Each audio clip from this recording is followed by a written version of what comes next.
Good morning, Radhe Radhe, जय श्री राम। स्वागत है आपका अपने एनईजी कोचिंग क्लासेस के अंदर। तो आज की हमारी क्लास रहेगी हिंदी साहित्य का इतिहास।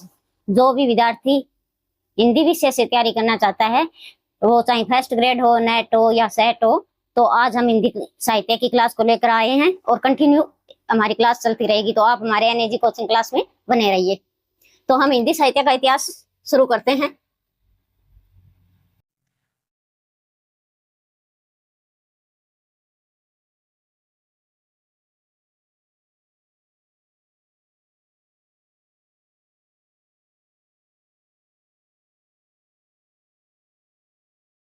हिंदी साहित्य का इतिहास। तो सबसे पहले हम देखते हैं कि इतिहास शब्द है, उसकी व्युत्पत्ति कैसे हुई है।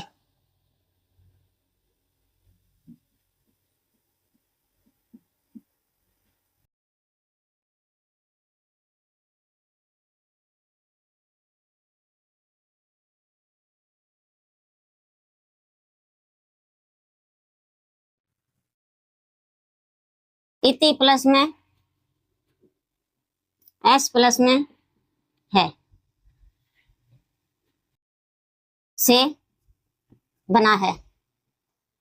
तो इति का अर्थ क्या होता है? इति का अर्थ होता है समाप्ति।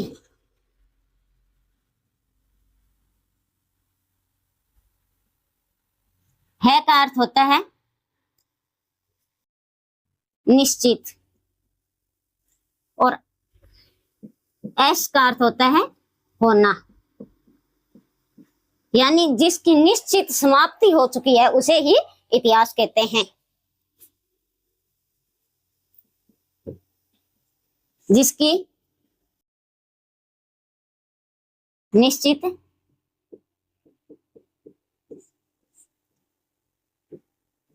समाप्ति हो चुकी है उसे इतिहास कहते हैं।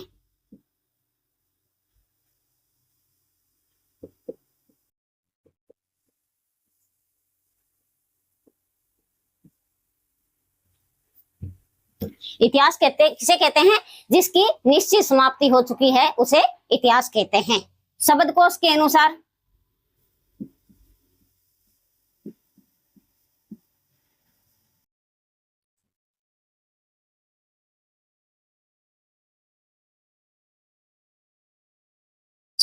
के अनुसार इतिहास का अर्थ है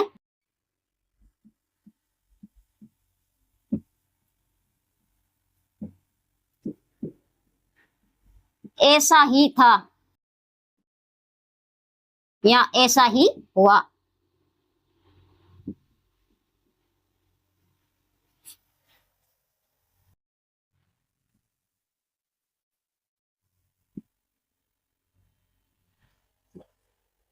अब साहित्य का अर्थ देखते हैं कि साहित्य का अर्थ क्या है।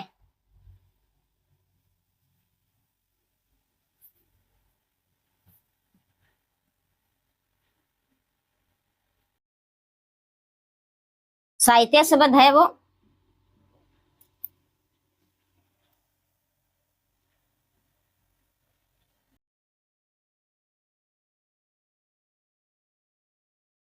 सह प्लस में इत प्लस में यह के योग से बना है।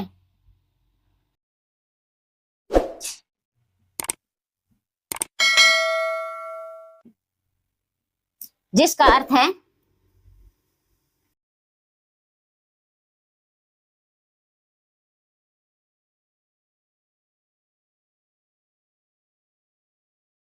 एकतर होना। गद्य व पद्य, गद्य व पद्य का वह सम्मिलित रूप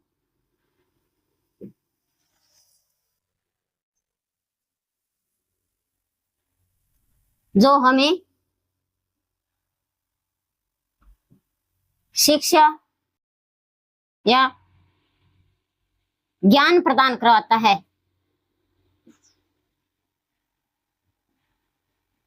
उसे साहित्य कहते हैं।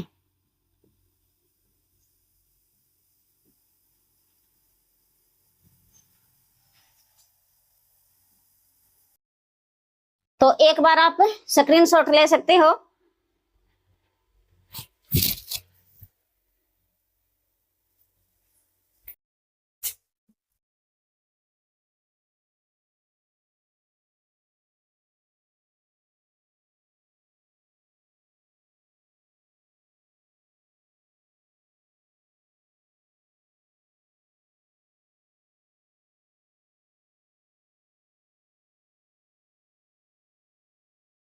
सामान्यतः किसी भी मनुष्य की सामाजिक व सांस्कृतिक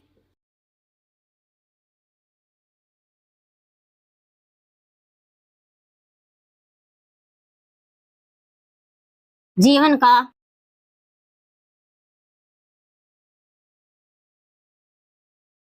विश्लेषण करना ही साहित्य कहलाता है।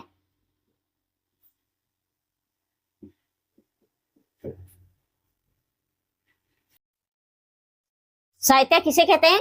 किसी भी मनुष्य की सामाजिक व सांस्कृतिक जीवन का विश्लेषण करना ही साहित्य कहलाता है। इतिहास की परिभाषा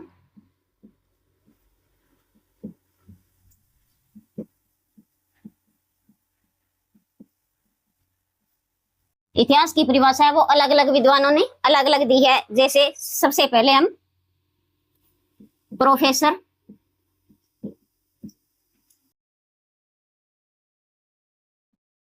कार्लाइल के अनुसार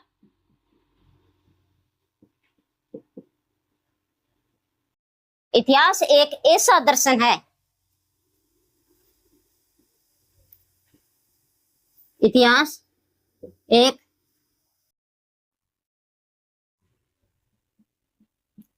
ऐसा दर्शन है जो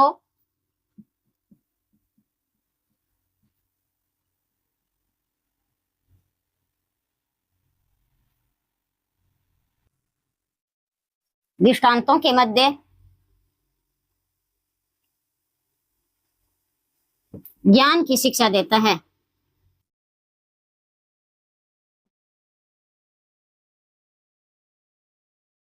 यह परिभाषा किसकी है? Professor Carlyle. या जहां भी दृष्टांत शब्द दिखेगा तो यह परिभाषा किसकी होगी? कार्लाइल।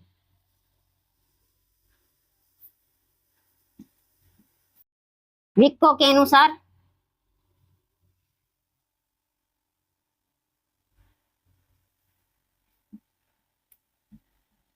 इतिहास का संबंध न केवल अतीत से है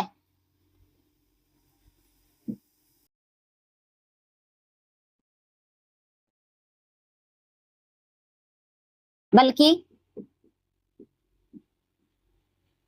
वर्तमान से भी है।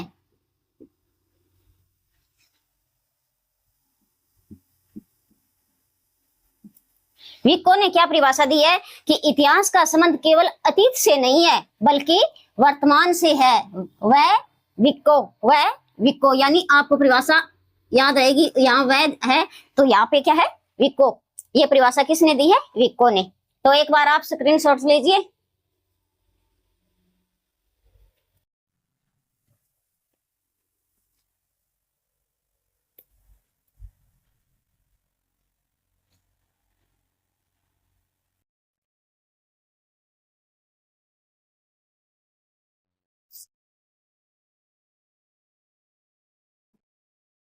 कांत के अनुसार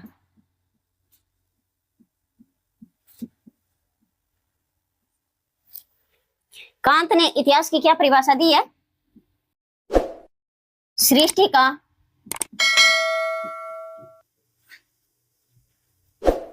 बाह्य विकास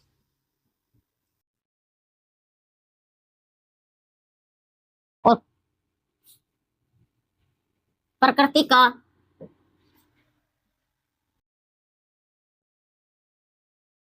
आंतरिक विकास की प्रक्रिया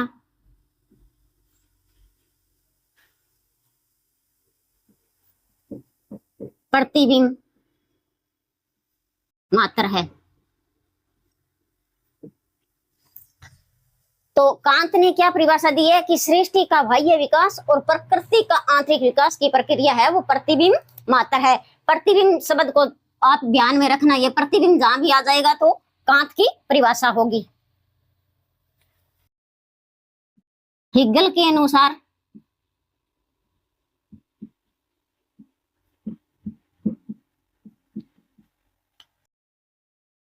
हिगल कहता है कि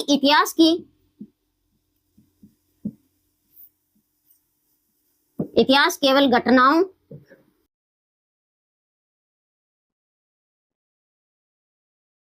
घटनाओं का अन्वेषण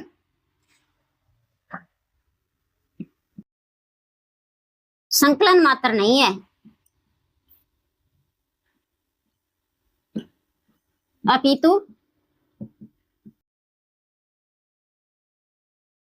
उसके भीतर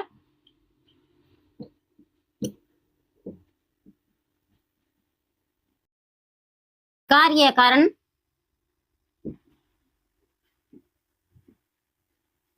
श्रृंखला विद्यमान है। तो आप इस परिभाषा में एक शब्द को पकड़ लेना, हिगल क्या कहता है, यहाँ घटनाओं का अन्वेषण व संकलन मात्र, फिर क्या कहता है, कार्य और कारण। ये शब्द आप ध्यान में रखना, जहां भी कार्य कारण अन्वेषण और संकलन आएगा वहां किसकी परिभाषा होगी, हिगल की।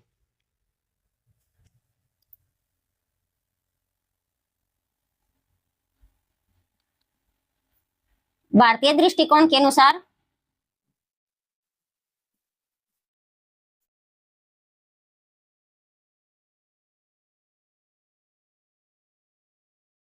इतिहास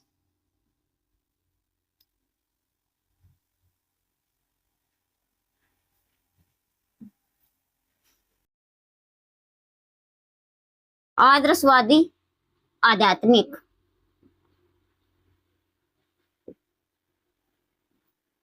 भारतीय दृष्टिकोण के अनुसार इतिहास कैसा है, आदर्शवादी और आध्यात्मिक।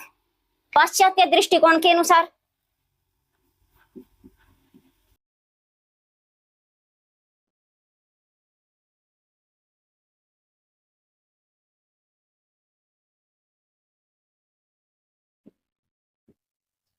यथार्थवादी।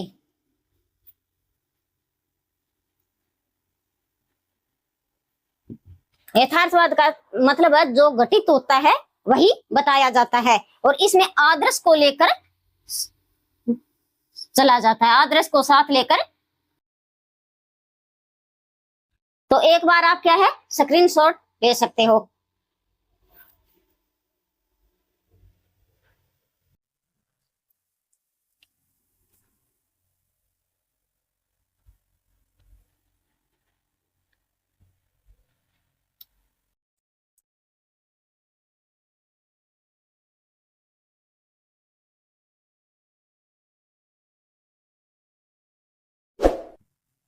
जर्मन इतिहास के अनुसार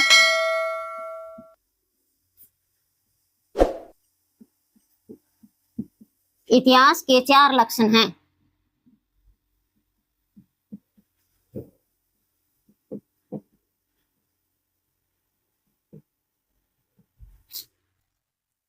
नंबर 1, यह वैज्ञानिक विद्या है।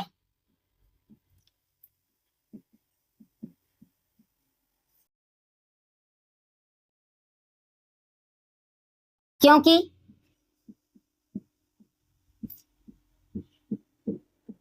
इसकी पद्धति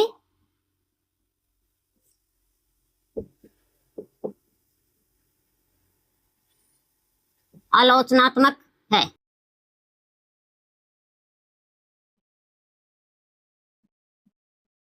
इसका संबंध मानव जाति से है।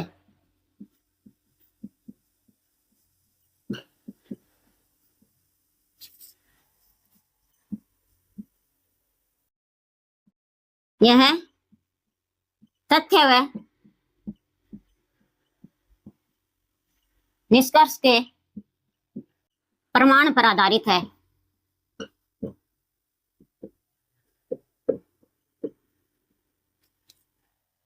चौथी विशेषता है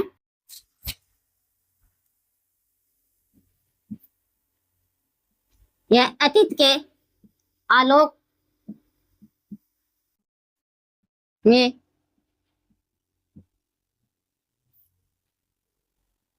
भविष्य पर आधारित है।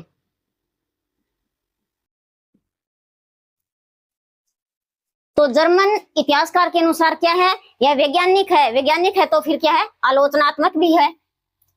इसका संबंध किससे है, मानव जाति से। इसका संबंध किससे है, मानव जाति से। यह तथ्य और निष्कर्ष के प्रमाण पर आधारित है। किस पर आधारित है, तथ्य और निष्कर्ष के प्रमाण पर। यह अतीत के आलोक में भविष्य पर भी आधारित है।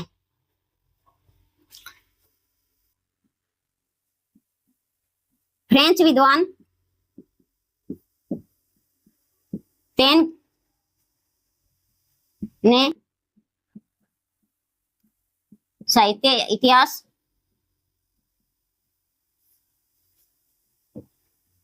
की व्याख्या करते हुए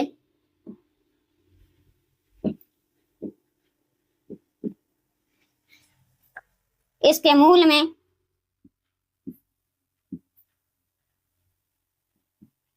मुख्य 3 तत्व हैं।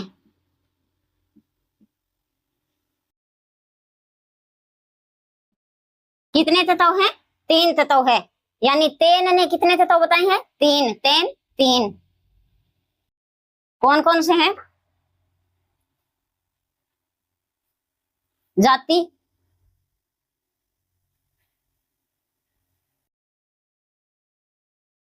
वातावरण,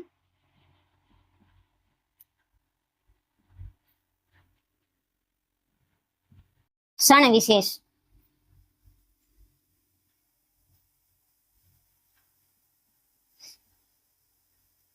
ध्यान रखना है, तीन ने क्या कहा है, जाति है, वातावरण है, क्षण विशेष है। तो एक बार आप स्क्रीनशॉट लीजिए।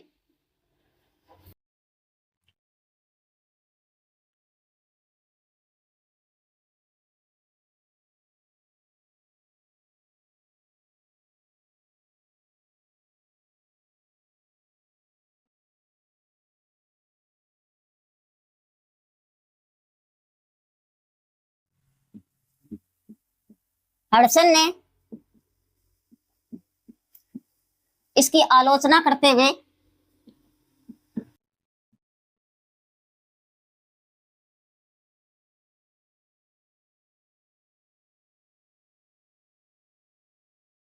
कहा है कि इसमें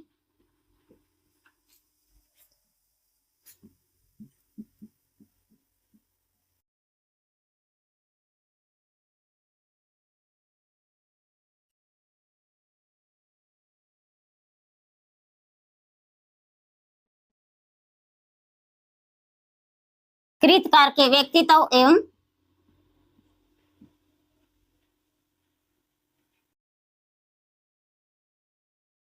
उसकी प्रतिभा की उपेक्षा की गई है।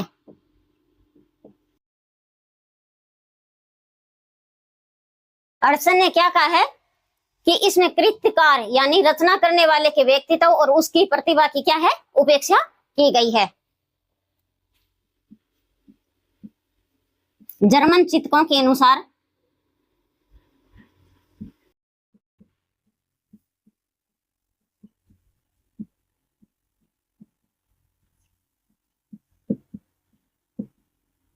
साहित्य इतिहास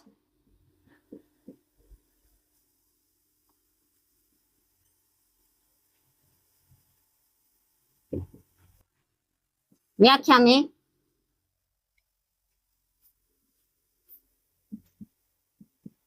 युग चेतना को महत्वपूर्ण मानना है।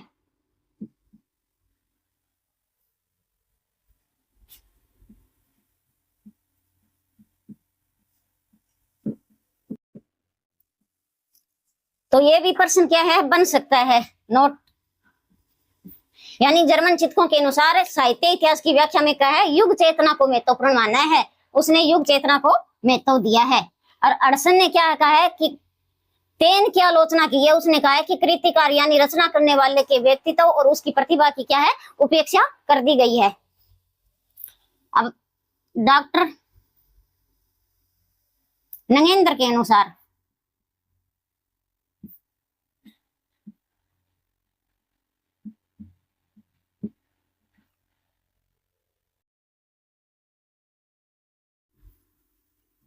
साहित्य का इतिहास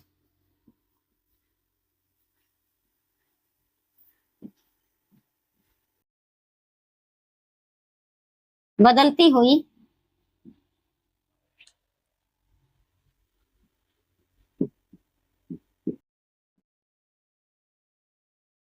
अभिरुचियों एवं संवेदना का इतिहास है।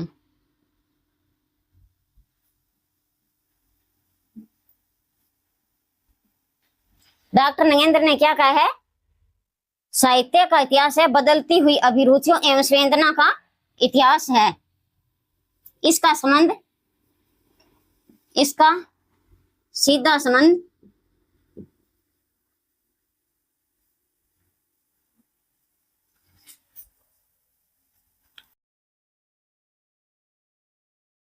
आर्थिक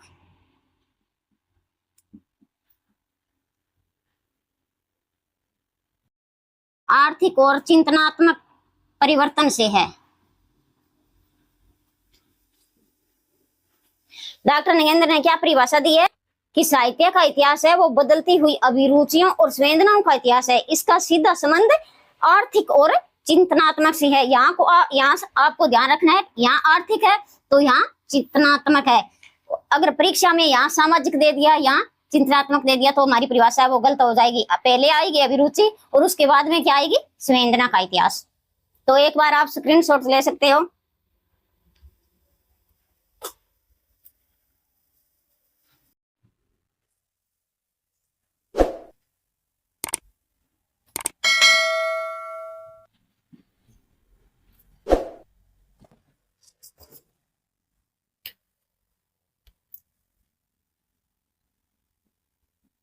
आचार्य रामचंद्र शुक्ल के अनुसार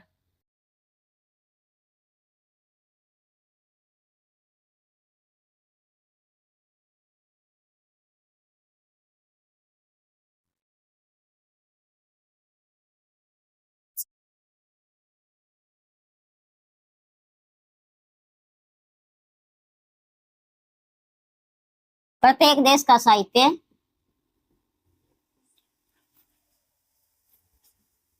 वहां की जनता का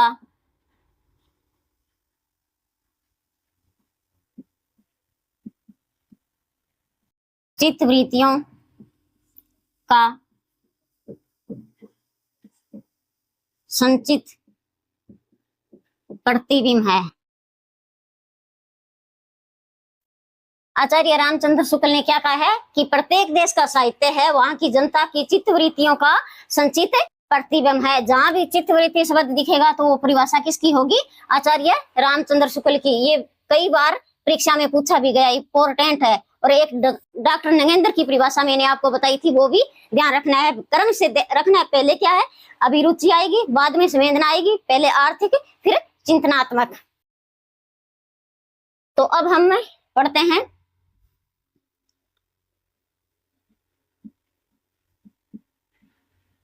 इतिहास लेखन की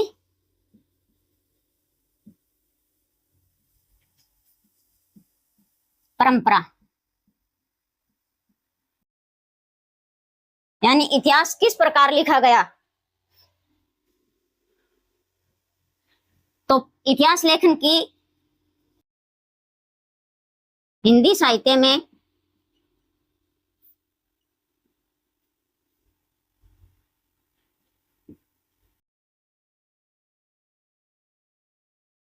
इतिहास लेखन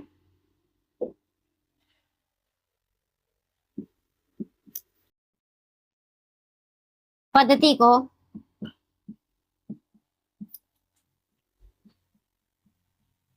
चार भागों में बांटा गया है।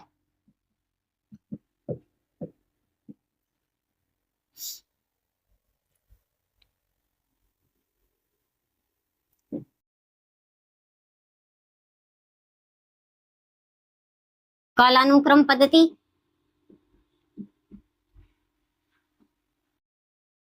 पहले आएगी वर्णानुक्रम।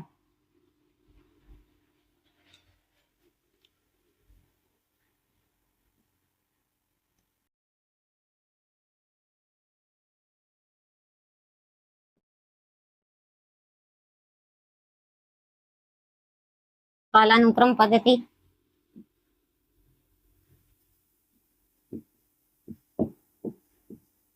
वैज्ञानिक पद्धति,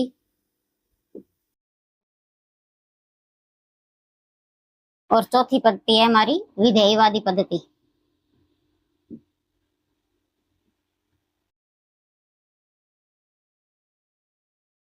तो एक बार आप क्या है स्क्रीनशॉट लीजिए।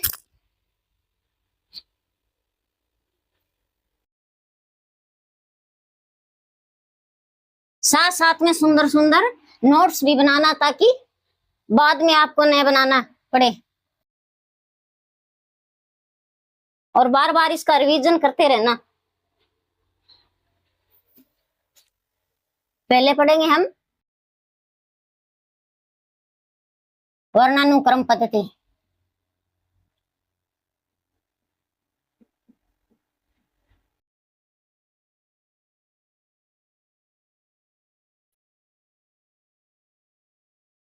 इस पद्धति में कवि व लेखक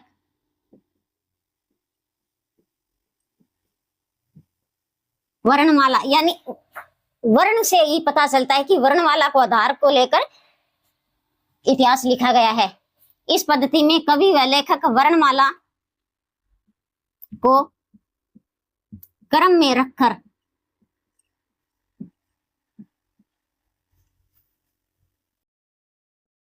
जो इतिहास लिखा है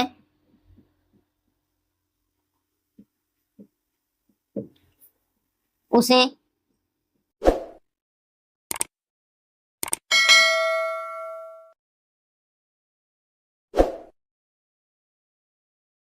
वर्णानुक्रम पद्धति कहते हैं। हिंदी साहित्य में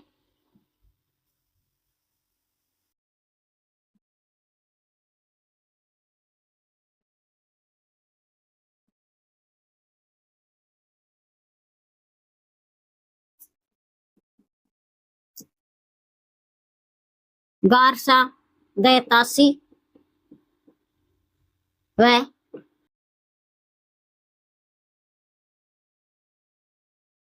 शिव सिंह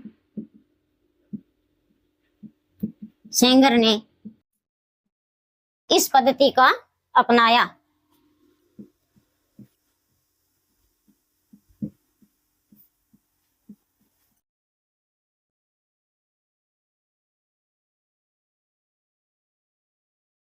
वर्णानुक्रम पद्धति है। इस पद्धति में क्या है, कवि व लेखक वर्णमाला को आधार को लेकर जो हिंदी साहित्य का इतिहास लिखा है उसे वर्णानुक्रम पद्धति कहते हैं। हिंदी साहित्य के इतिहास में गारसा तासी और शिव सिंह सेंगर दो ऐसे कवि हैं जिन्होंने वर्णमाला के आधार पर ये क्या है हिंदी साहित्य का इतिहास को लिखा है।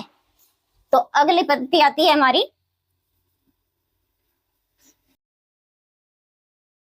कालानुक्रम।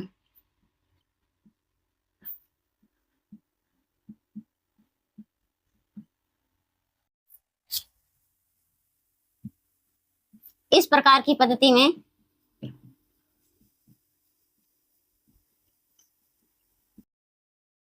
कवि व लेखक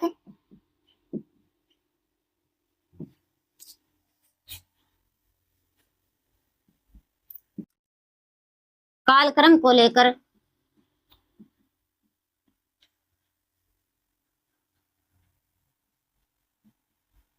इतिहास लिखा है उसे कालानुक्रम पद्धति कहते हैं।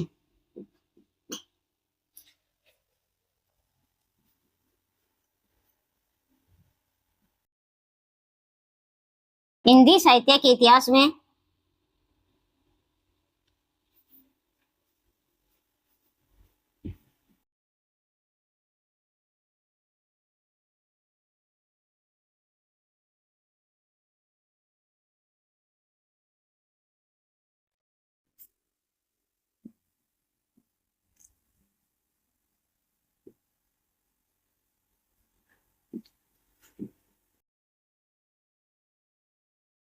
जॉर्ज अब्राहम ग्रियर्सन व मिस्र बंधु।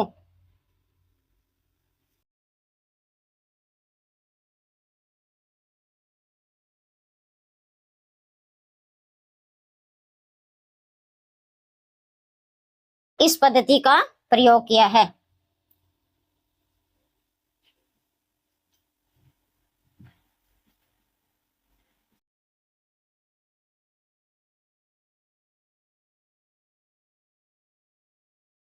तो कालक्रम के आधार पर हिंदी साहित्य में लिखने वाले इतिहासकार कौन है? जॉर्ज अब्राहम ग्रियर्सन व मिस्र बंधु। तो एक बार आप स्क्रीनशॉट ले सकते हो।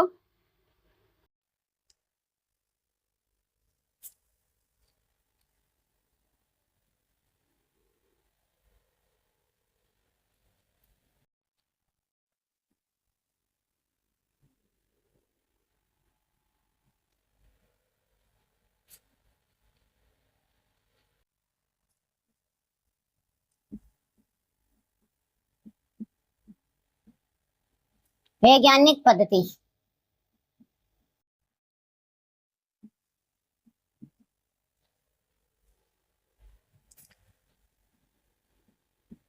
इस प्रकार की पद्धति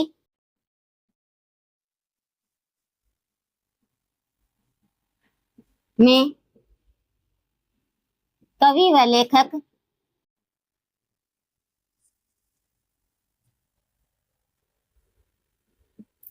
तटस्थ व निष्पक्ष होकर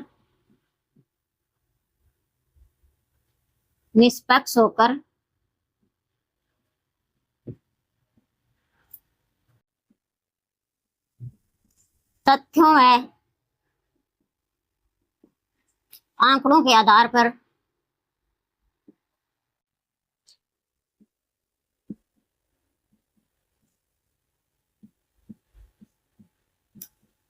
जो साहित्य लिखा है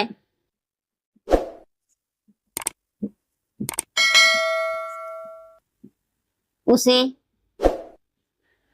वैज्ञानिक पद्धति कहते हैं।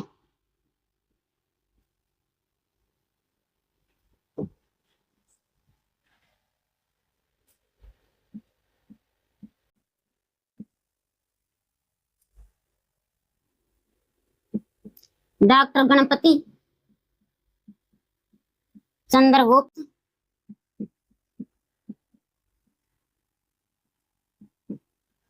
डॉक्टर वचन सिंह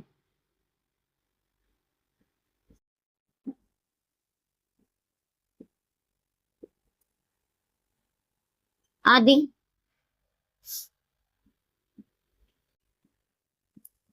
विद्वानों ने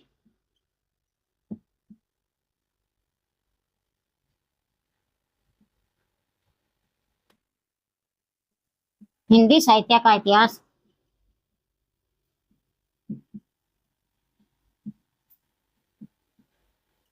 इस पद्धति में लिखा है।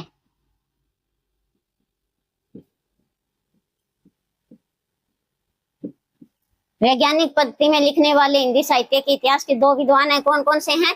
एक डॉक्टर गणपति चंद्रगुप्त और डॉक्टर वचन सिंह। उन्होंने हिंदी साहित्य के इतिहास को किस पद्धति में लिखा है? वैज्ञानिक पद्धति में।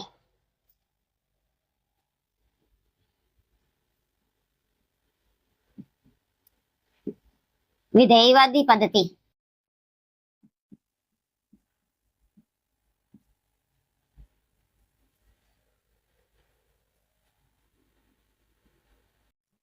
इस प्रकार की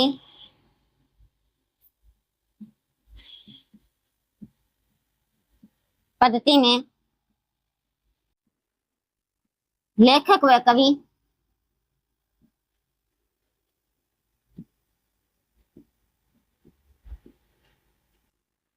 कालक्रम के अनुसार कालक्रम के साथ साथ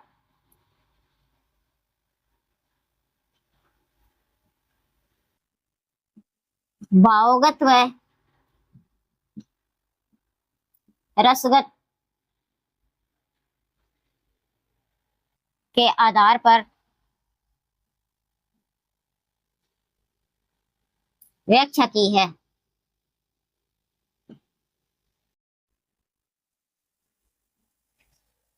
अथवा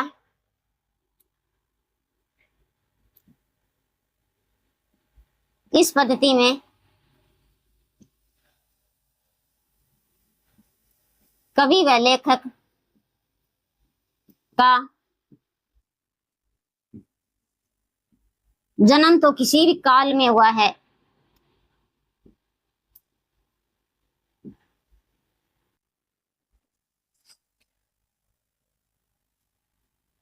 परंतु उसकी रचना किसी अन्य काल में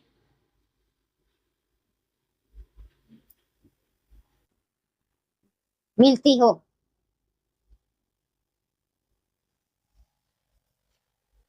विधेयवादी पद्धति में क्या है, इसमें कवि व लेखक का जन्म तो किसी काल में हुआ है और उसकी रचना किसी अन्य काल में मिल रही है, तो इस पद्धति को क्या कहते हैं, विधेयवादी पद्धति कहते हैं, क्योंकि रचना के आधार पर ही इन कवियों का जन्म काल है वो रखा गया है। एक बार आप स्क्रीनशॉट ले सकते हो।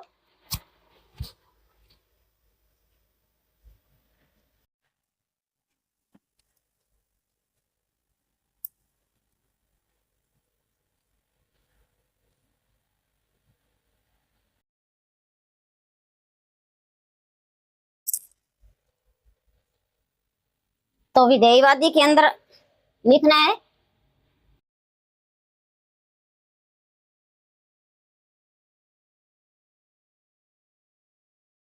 इसने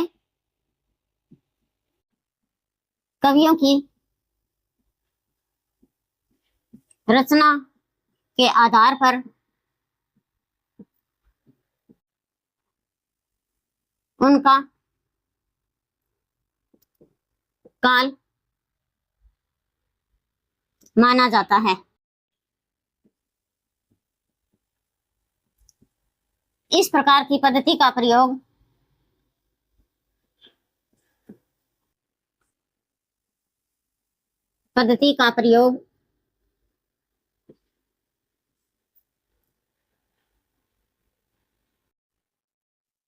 फ्रेंच विद्वान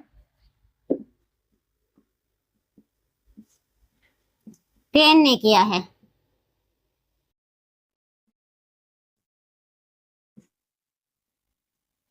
तो विधेयवादी पद्धति का प्रयोग किसने किया था, टेन ने। हिंदी साहित्य में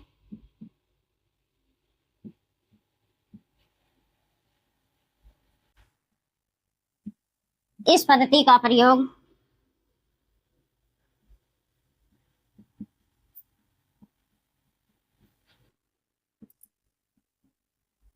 आचार्य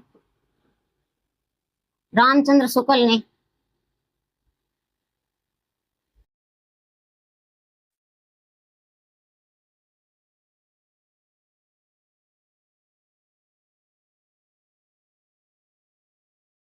किया है।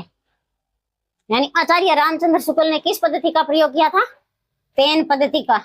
यानी टेन ने जो पद्धति अपनाई थी विधेयवादी, इस पद्धति का प्रयोग है वो हिंदी साहित्य में आचार्य रामचंद्र शुक्ल ने भी इसी पद्धति को अपनाया है और इस पद्धति के आधार पर ही उसने क्या है, हिंदी साहित्य का इतिहास लिखा है। तो अब हिंदी साहित्य के इतिहास लेखन की परंपरा देखते हैं।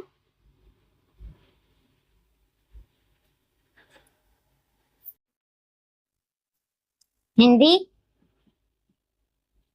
साहित्य के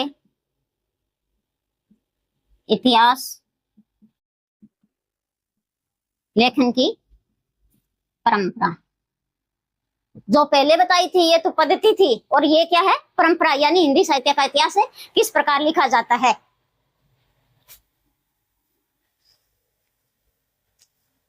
तो हिंदी साहित्य के इतिहास लेखन की परंपरा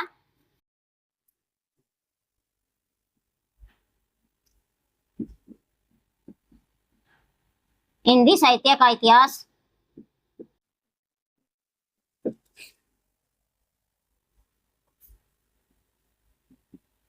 लेखन की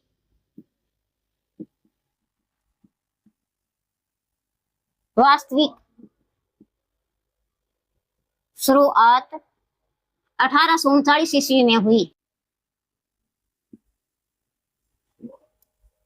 यानी हिंदी साहित्य का इतिहास है, उसकी वास्तविक शुरुआत कब हुई थी? 1839 ईस्वी में हुई थी। और इससे पहले भी हमें कुछ रचना मिलती है जिनके आधार पर भी क्या है, हम हिंदी साहित्य के इतिहास को देख सकते हैं। इससे पहले भी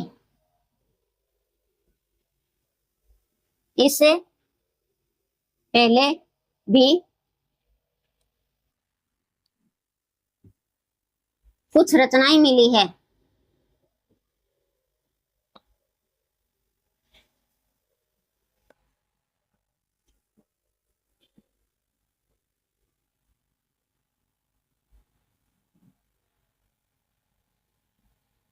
जिनमें प्रमुख तत्व हैं। तो हम एक बार आप स्क्रीनशॉट लीजिए, इसके बाद हम देखते हैं वो कौन कौन सी रचना है जिसमें हमें हिंदी साहित्य के इतिहास से की परंपरा देखने को मिलती है।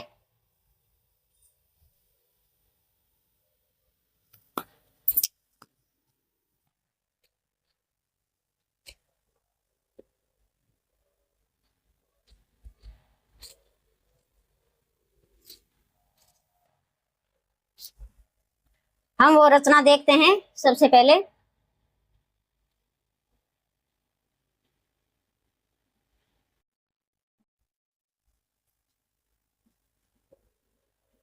चौरासी वैष्णवन की वार्ता।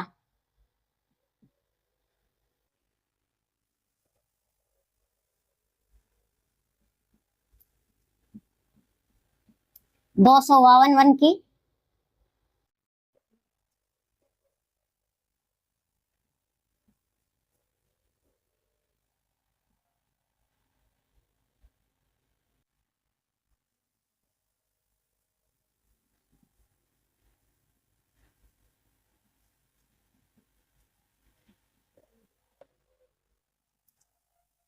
पहली हमारी रचना 84 वैष्णवन की वार्ता और 252 वैष्णवन की वार्ता, ये दोनों रचनाएं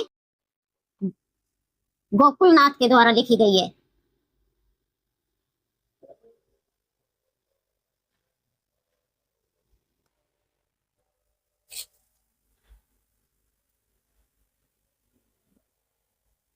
भगतमाल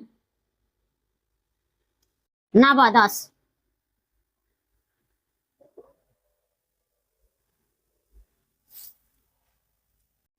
चौथी रचना है हमारी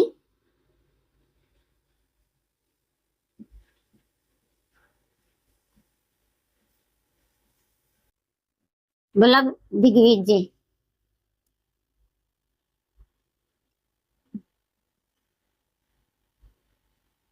किसकी है? यदुनाथ की। इस रचना को याद कैसे कर सकते हैं? जैसे पहले यह है और बाद में यहाँ क्या है? द है, तो हम यह दु नाथ ऐसे याद कर सकते हैं।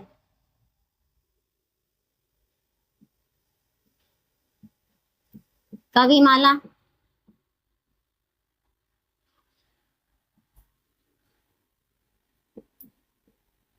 हरि राय।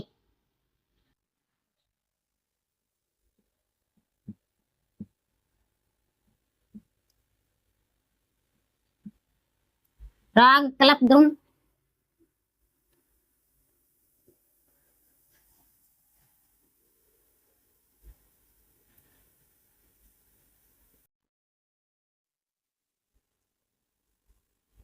कृष्णानंद व्यास।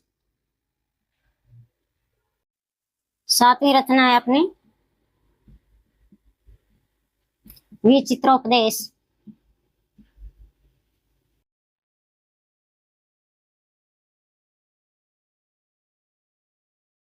कक्षेदी तिवारी।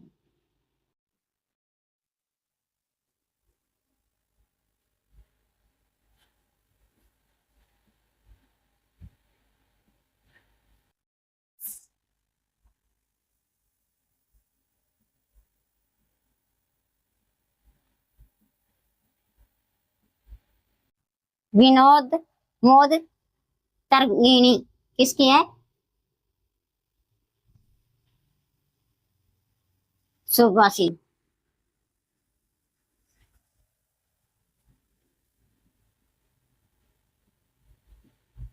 सुंदरी तिलक हरिश्चंद्र।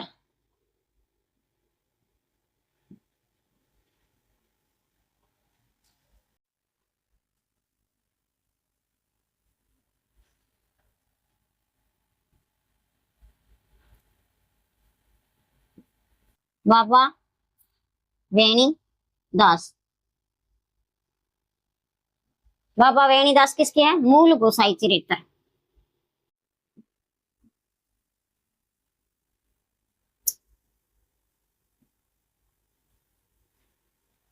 चरित्र।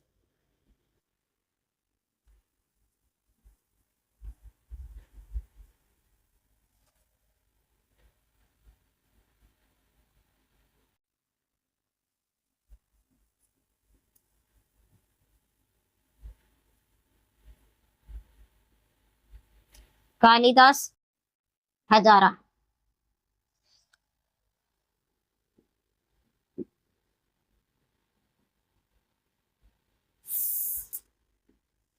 त्रिवेदी।